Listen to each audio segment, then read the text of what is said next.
Bonjour à tous et bienvenue dans cette vidéo. Je réponds au nom de Léon Dillon pour ceux qui ne me connaissent pas. Aujourd'hui, nous allons commencer avec notre programme sur des cours d'anglais. Pour plus d'informations, vous pouvez vous rendre sur notre site web www.ilendemi.com. Vous pouvez sur cette plateforme trouver d'autres formations comme le montage des vidéos, comme les cours sur les bases de données, comme les cours sur le programme de l'initiation à l'informatique et j'en passe. Alors, comme je le disais tantôt, nous allons commencer avec notre programme sur des cours d'anglais et pour ce faire, nous allons débuter avec le premier chapitre. Il s'agit bien et bien des verbes. Par définition, le verbe est un mot qui permet d'identifier, qui permet d'indiquer, l'action ou l'état d'une personne ou d'une chose. Tout comme en français, on distingue aussi plusieurs types de verbes en anglais. Nous avons les verbes auxiliaires, les verbes réguliers, les verbes irréguliers et les verbes de modalité. En anglais, on distingue trois types d'auxiliaires. L'auxiliaire to be, qui signifie être en français, l'auxiliaire to have, qui veut dire avoir, et l'auxiliaire to do. Pourquoi l'auxiliaire to do est un auxiliaire exceptionnel en anglais? Pour la simple raison que il est généralement utilisé dans des phrases interrogatives ou négatives, là où l'on ne retrouve pas d'auxiliaire ni to be ni to have. On peut également dire que to do est utilisé dans des phrases interrogatives ou négatives, là où l'on ne retrouve que des verbes réguliers ou irréguliers.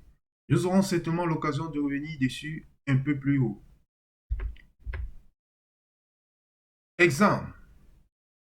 To be, c'est un verbe auxiliaire qui veut dire être en français, comme nous l'avons souligné.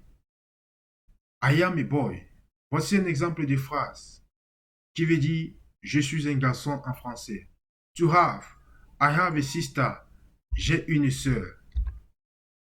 To do, comme je le disais un peu au-dessus, c'est un auxiliaire particulier car il est généralement utilisé dans les phrases interrogatives et négatives dans lesquelles on retrouve les verbes réguliers et irréguliers. Exemple. I eat banana. Je mange la banane. Ceci, c'est une phrase affirmative dont l'on retrouve le verbe to eat qui est un verbe irrégulier. Et pour transformer cette phrase affirmative en phrase négative, nous allons dire I do not eat banana. Je ne mange pas la banane en français. On voit bien qu'ici, le not marque la négation et le do, comme je le disais, est utilisé pour la simple raison que nous avons affaire à un verbe irrégulier. Il en va de même pour la phrase interrogative. Pour donc transformer la phrase affirmative en phrase interrogative, l'on va dire Do I eat banana? Mange la banane. La phrase interrogative utilisée ici est une phrase du sens sujet inversé. J'ai commencé par le verbe, ensuite j'ai mis le sujet après. Donc, nous pouvons donc résumer ou alors confirmer que l'auxiliaire to do a cette particularité à être présente dans des phrases interrogatives ou négatives, là où l'on ne retrouve ni l'auxiliaire avoir ni l'auxiliaire être. C'est la raison pour laquelle l'on l'appelle auxiliaire exceptionnel en anglais. Les verbes réguliers et irréguliers. Après avoir présenté la liste des verbes réguliers, je vais dire la liste des verbes auxiliaires. Nous allons maintenant présenter la liste des verbes réguliers et irréguliers. Mais avant, il est important de comprendre ce que c'est qu'un verbe régulier et de savoir comment le distinguer. Les verbes réguliers en anglais se terminent généralement avec un ED, encore appelé un ed. Voici par exemple une liste de verbes réguliers. Nous avons to jump qui veut dire sauter, nous avons to dance qui veut dire danser, nous avons to accept qui veut dire accepter, nous avons to add qui veut dire ajouter, nous avons to agree qui veut dire être d'accord, to allow autoriser, to answer répondre, ainsi de suite.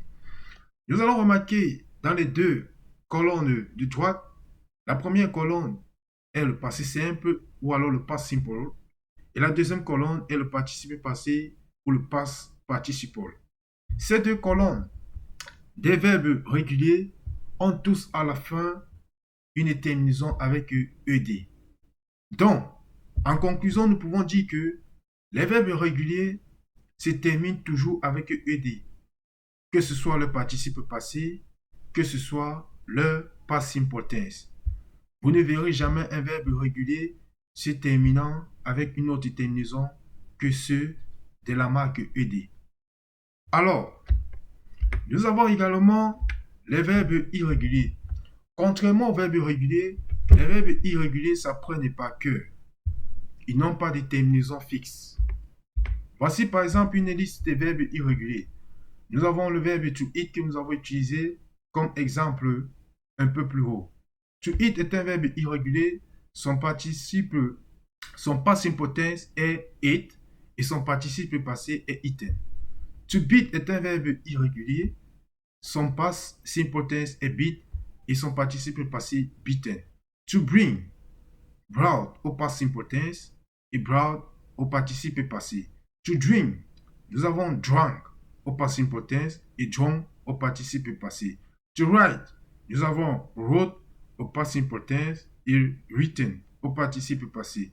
To drive, nous avons drove au past simple tense et driven au participe passé. To dwell, nous avons dwell au participe tense et dwell au participe passé. To become, nous avons became au participe tense et become au participe passé. To arise, nous avons arose au participe tense et arisen au participe passé. To begin, nous avons began au participe tense et begun au participe passé. Donc, nous pouvons donc conclure que les verbes irréguliers s'apprennent exactement par cœur. Nous devons avoir une maîtrise en mémoire de ces verbes, contrairement aux verbes réguliers où l'on ne peut que les distinguer par la terminaison ED. Nous avons également les verbes de modalité. Ils sont généralement utilisés pour exprimer une nécessité, une possibilité et une permission. Voici une liste des verbes de modalité. Nous avons can, nous avons may, nous avons must, nous avons shall, nous avons will. Il faut noter que le prétérit de can est cool et le prétérit de may est may. Le prétérit de must est ought to, le prétérit de shall est should, le prétérit de will est will. Exemple de phrases avec les verbes de modalité. Exprimant par exemple l'habilité ou alors une requête can, on peut dire Julie can swim. Pour may, qui exprime une permission ou alors une possibilité dans le futur, on peut dire may I borrow your pen. Pour must, qui exprime une nécessité ou alors une obligation, on peut dire you must have an identity proof to enter in the room. Shall, qui exprime une suggestion, nous pouvons dire shall I help you. Will, qui permet d'exprimer une prédication certaine, on dit I will go to New York. Concernant cool, qui exprime une possible suggestion, une suggestion possible dans le futur. On a comme exemple de phrase Could I use your phone please? Pour my, pour out to. Et pour should, nous avons advice on certain prediction, c'est-à-dire soit un conseil ou alors une prédiction incertaine. You should check it again. Pour will, nous avons un arrangement qui permet d'exprimer un arrangement ou alors une invitation. Exemple, will you pass the pizza? Voilà en quelque sorte l'ensemble des verbes que nous pouvons voir dans cette vidéo. Alors, on va se retrouver à la prochaine pour d'autres vidéos. Donc, pour des catégories de verbes que nous pouvons souligner en anglais, il y en a les verbes auxiliaires, les verbes réguliers et irréguliers, les verbes de modalité. On se retrouve à la prochaine pour d'autres vidéos. Ciao!